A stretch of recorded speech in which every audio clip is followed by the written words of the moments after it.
आपल्या राष्ट्रीय चळवळीमध्ये असेल, भारतीय स्वातंत्र्य लढ्यामध्ये असेल, आणि आता जेव्हा केव्हा हराकिरीचे प्रसंग आले असतील तेव्हा महाराष्ट्रामध्ये, देशामध्ये जी काही जनजागृती खऱ्या अर्थानं केली असेल तर ती केवळ आणि केवळ पत्रकार मंडळींनी केलेली आहे. पत्रकार मंडळी हा पेरतेव्हा असा पक्षी आहे.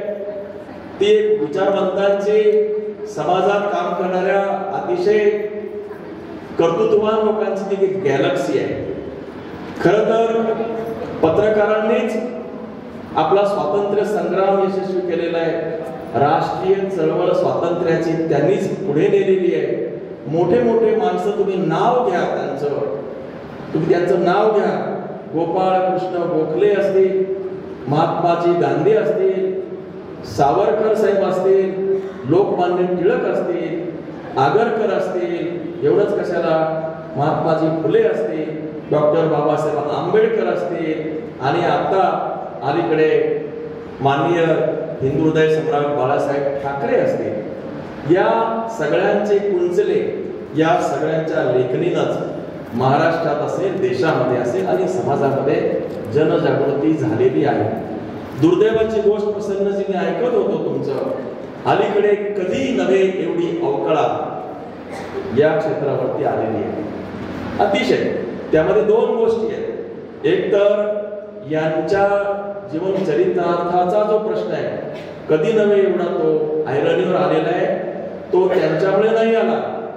हे सगळे पत्रकार अतिशय ध्येयवादी दृष्टिकोन घेऊन या क्षेत्रामध्ये आलेले आहेत. परंतु तुम्हीच मगाशी म्हटल्याप्रमाणे त्यांचे मालक, चालक हे ध्येयवादी राहिलेले नाही.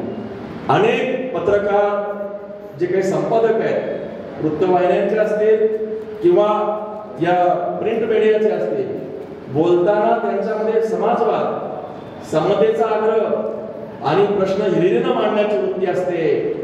परंतु निवडणुकीच्या काळामध्ये, कारण मी निवडणूक स्वतः लढलेलो आहे, मी लढलेले आहे, मनोज भाऊनी लढलेली आहे, मी या सगळ्या गोष्टी पाहिलेल्या आहेत. निवडणुकीच्या काळामध्ये पत्रकारांची जी झालेली ससे उलपट आहे ती तुम्हाला म्हणजे जावे त्याच्या वंशात तेव्हाच कळेल. कारण त्यांना स्वातंत्र्यच राहिलेलं नाही, त्यांना मागे लावलेलं आहे.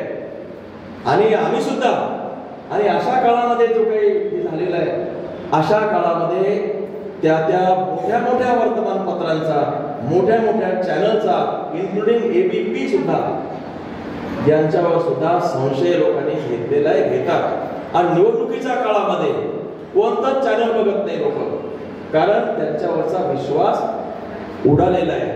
वर्तमानपत्राची बातमी सुद्धा आम्ही वाचत नाही, कारण त्या काळातल्या बातम्या सुद्धा आम्ही बघत नाहीत. कारण या बातम्या सगळ्या सेन्सॉर्ड बातम्या असतात, त्या ओरिजिनल बातम्याच नसतात. तिथली कोणत्याच बातमीवर विश्वास ठेवू नये अशा प्रकारची अवस्था असते. आम्ही बघतो, असे लोकप्रतिनिधी म्हणून सांगतो, यांनी वाईट काही लिहू नये, आपल्या विरुद्ध काही लिहू नये, विरुद्ध काही लिहू नये, त्यासाठी आम्ही बऱ्याच वेळा पत्रकार मंडळी आणि त्यांच्या मंडळीच्या मागे असतो. फार वाईट आहे.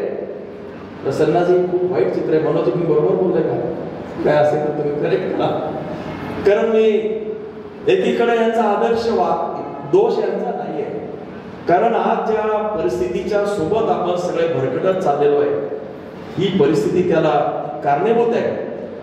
असे पत्रकार आहेत की तुम्ही आंबा कापून खाता का चोपून खाता, ही पत्रकारिता आहे का?